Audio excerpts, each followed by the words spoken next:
हाय दोस्तों, आज की वीडियो में हम लेकर आए हैं एक मजेदार कहानी। और इसी तरह के वीडियो को सुनने के लिए हमारे चैनल DM कार्टून वीडियो को सब्सक्राइब करें, लाइक करें और अपने दोस्तों के साथ शेयर करें। चलिए अब कहानी शुरू करते हैं। मेरा नाम है हरिया, मैं काम करता हूँ बहुत बढ़िया, खाता हूँ खाना और रोज गाता हूँ गाना। अरे यार, आज तो बहुत देर हो गई। इस खतरनाक जंगल को देखकर तो मेरे हाथ पैर ठंडे हो गए हैं। अगर मैं वक्त पर गांव नहीं पहुंचा तो मालिक बहुत नाराज हो जाएंगे। तभी हरिया को एक आवाज सुनाई देती है। सुनिए हरु जी। अरे, ये आवाज किसने दी? तभी हरिया को सामने कुछ दूर एक औरत खड़ी दिखाई देती है। अरे भाई, ये औरत अकेली इतनी रात को इस जंगल में क्या कर रही है? चलकर पूछना पड़ेगा। फिर हरिया अपनी बैलगाड़ी उस औरत के सामने लाकर रोक देता है और उससे पूछता है। अरे सुनिए, आप इतनी रात को इस खतरनाक जंगल में अकेली क्या कर रही हैं? तभी वो औरत मीठी आवाज में कहती है, अरे हरु जी, आप आ गए। मैं कब से आपका इंतजार कर रही थी।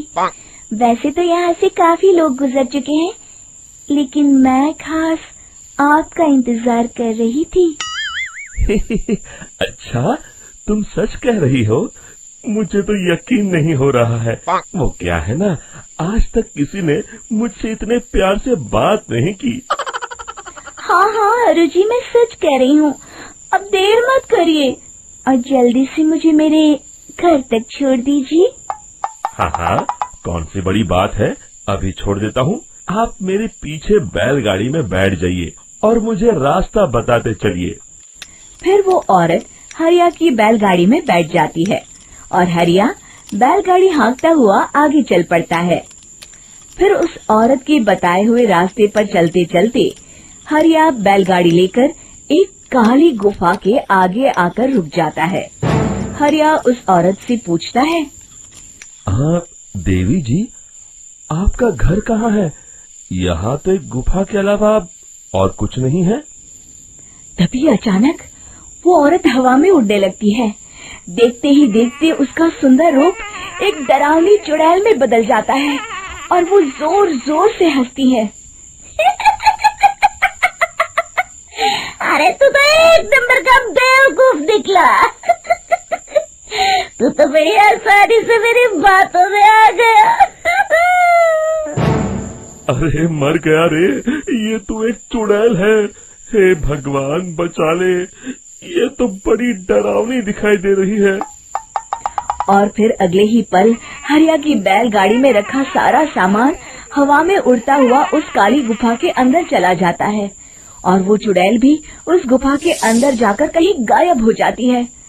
हरिया ये नजारा देख बुरी तरह घबरा और परेशान हो जाता है। अरे, ये चुड़ैल तो मेरा सारा सामान लेकर गुफा में गायब हो गई। अब क्या होगा? अगर मैं गांव खाली हाथ गया तो मालिक मेरी अच्छी खबर लेंगे। मेरी इस बात का कोई यकीन भी नहीं करेगा। फिर आखिर वही हुआ। हरिया के मालिक चंपक सेठ को हरिया की किसी भी बात पर रत्ती भर भी यकीन नहीं हुआ। चंपक सेठ को लगा हरिया झूठ बोल रहा है और उसने ही लालच में आकर सारा सामान हड़प कर लिया है। फिर हरिया को बेईमान समझकर चंपक सेठ उसे काम से निकाल देता है।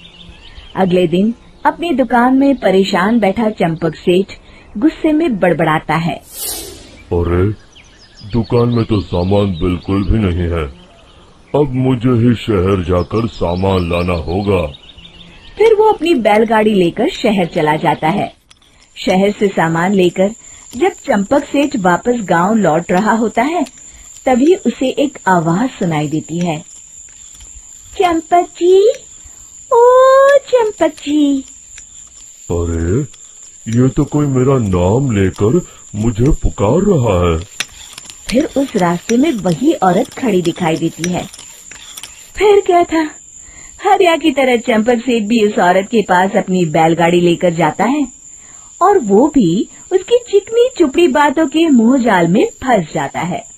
फिर चुड़ैल उसे भी अपनी गुफा तक ले जाती है और उसका सारा सामान लेकर गुफा में गायब हो जाती है। बेचारा चंपक सेठ लाचार होकर खाली हाथ गांव लौट आता है। फिर ये उस जंगल में रोज की बात हो जाती है। जो कोई भी शहर से कुछ लेकर गांव की तरफ लौटता, वो चुड़ैल उसे बेवकूफ बनाकर उसका सारा सामान लेकर गुफा में गायब हो जाती। एक दिन हरिया एक लकड़हारे को उसी जंगल की तरफ जाते हुए देखता है। फिर हरिया उसे रोकते हुए कहता है, अरे भाई, क्यों अपनी मौत को दावत दे रहे हो? मेरी बात मानो, आगे जंगल में मत जाओ, वहाँ एक बड़ी भयानक चुड़ैल रहती है। लकड़हारा हरिया की बातों को नजरअंदाज करते हुए कहता है, अरे भाई, मुझे पहले ही बहुत देर हो चुकी है, मुझे जाने दो भाई।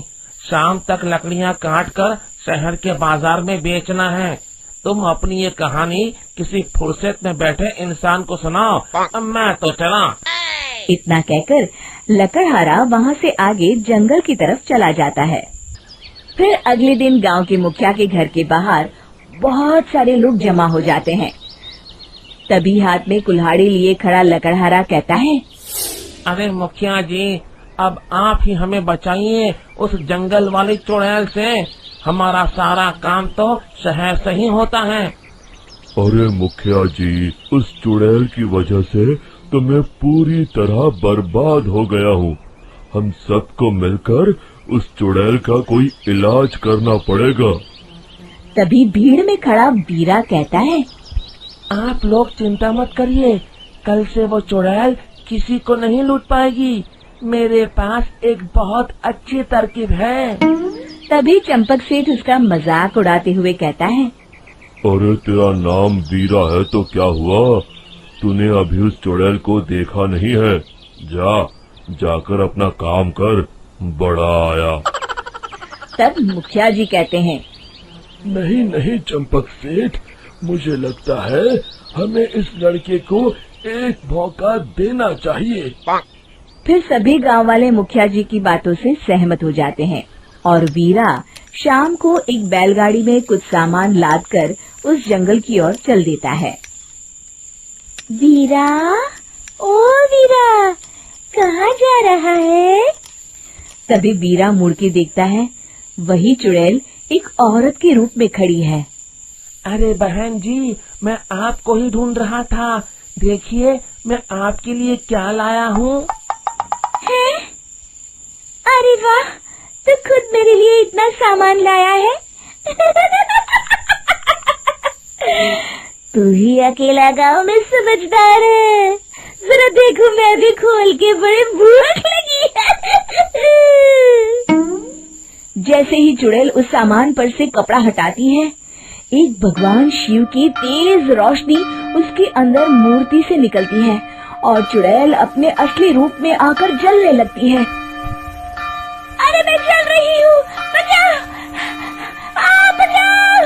ओम नमः शिवाय, मर गई मैं! देखते ही देखते वो चुड़ैल राख के साथ उड़ जाती है और सभी गांव वाले भी वहां आ जाते हैं। शिक्षा बुराई पे सदा अच्छाई की ही जीत होती है।